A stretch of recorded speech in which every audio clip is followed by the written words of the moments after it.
vamos a hablar sobre el caso de asesorías de empresas vinculadas con el gobierno de PPK. Siguiente, por favor. Para entender mejor esto, vamos a recopilar un poco de los datos del gobierno de que fue Pedro Pablo Kuczynski.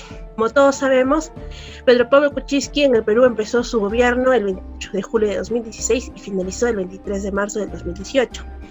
El 15 de septiembre del 2017, el Congreso negó el voto de confianza al entonces presidente del Consejo de Ministros, Fernando Zavala, con lo que Kuczynski tuvo que nombrar un nuevo gabinete.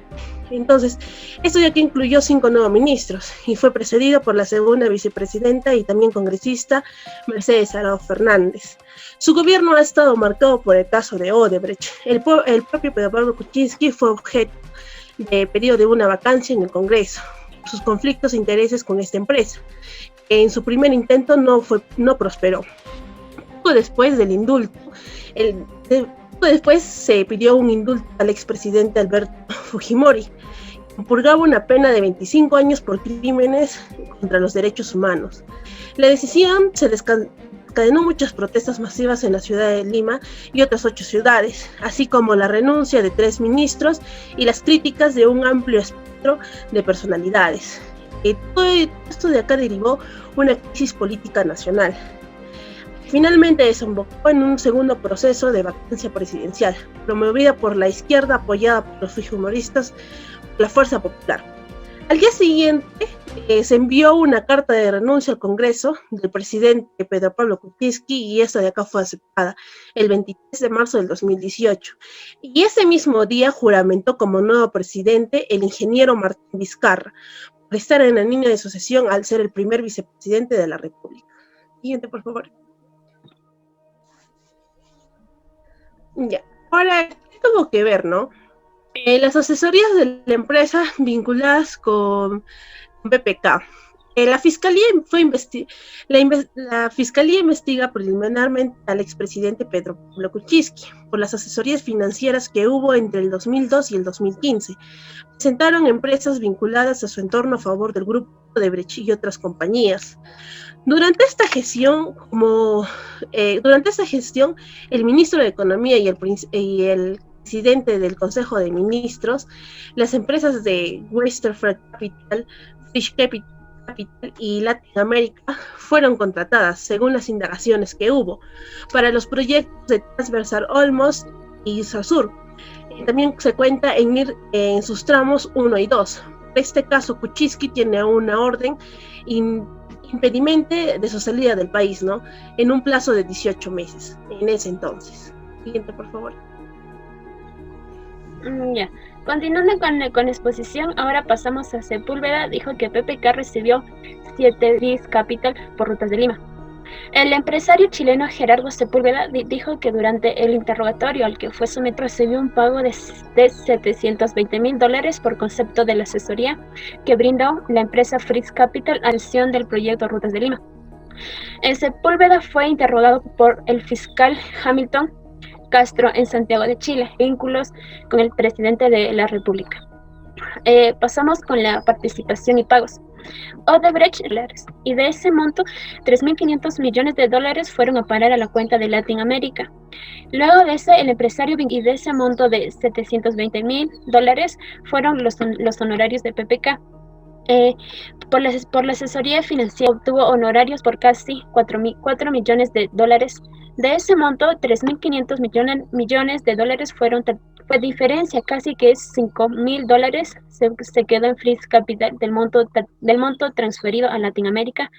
Fue el pago para Kuczynski y $120 para Denise Hernández.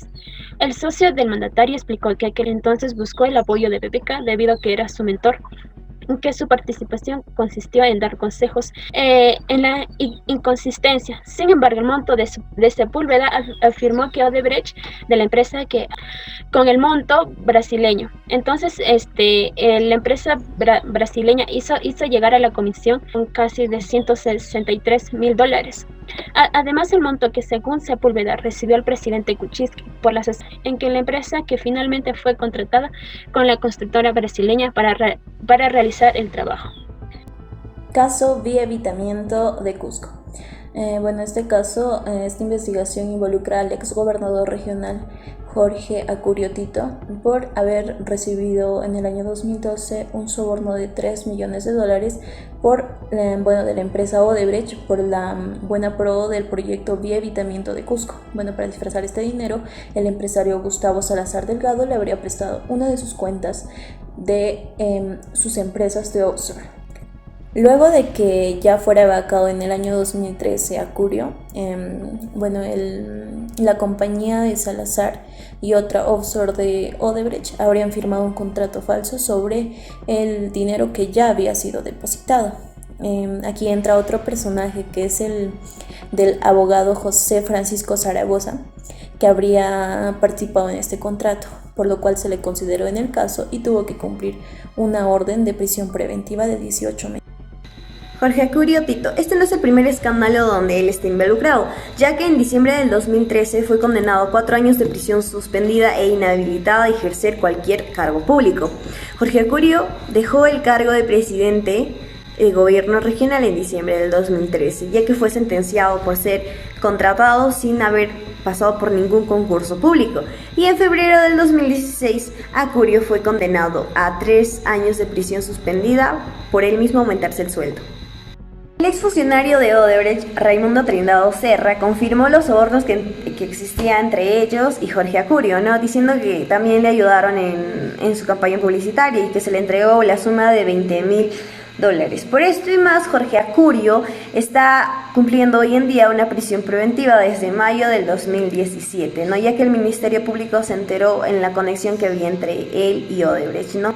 Sobornando muchas cosas y entre ellas la vía de evitamiento del Cusco. El caso de los audios del Consejo Nacional de la Magistratura, en concreto los cuellos blancos del puerto.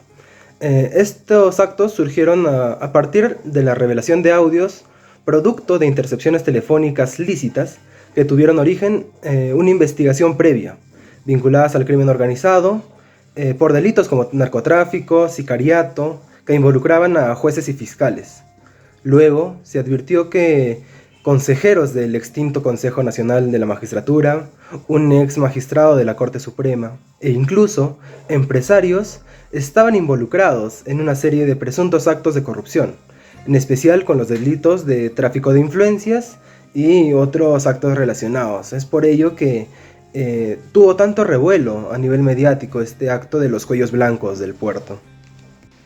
El inicio de este caso se da aproximadamente en el 2017.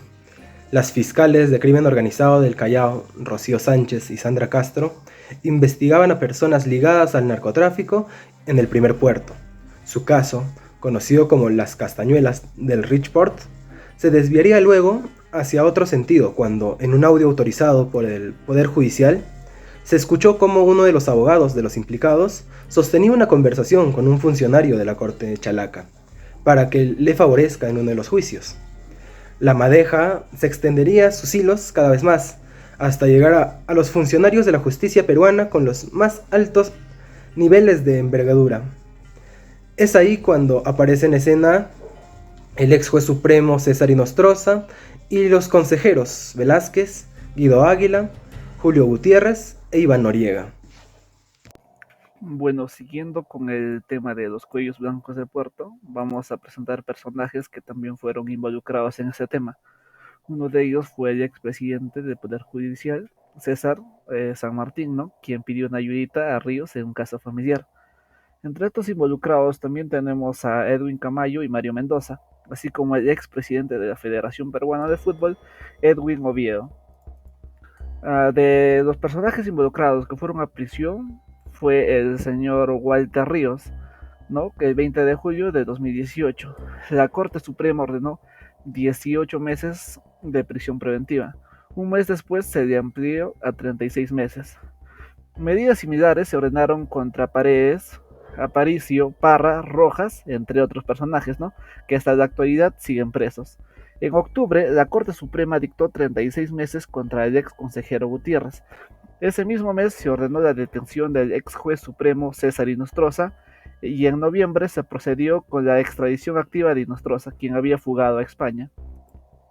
Entre los delitos principales tenemos investigados lo que sería el tráfico de influencias, organización criminal, el cohecho activo y pasivo, entre otros.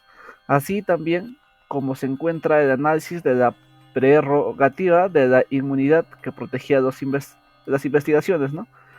Más que nada las más altas autoridades del sistema de justicia.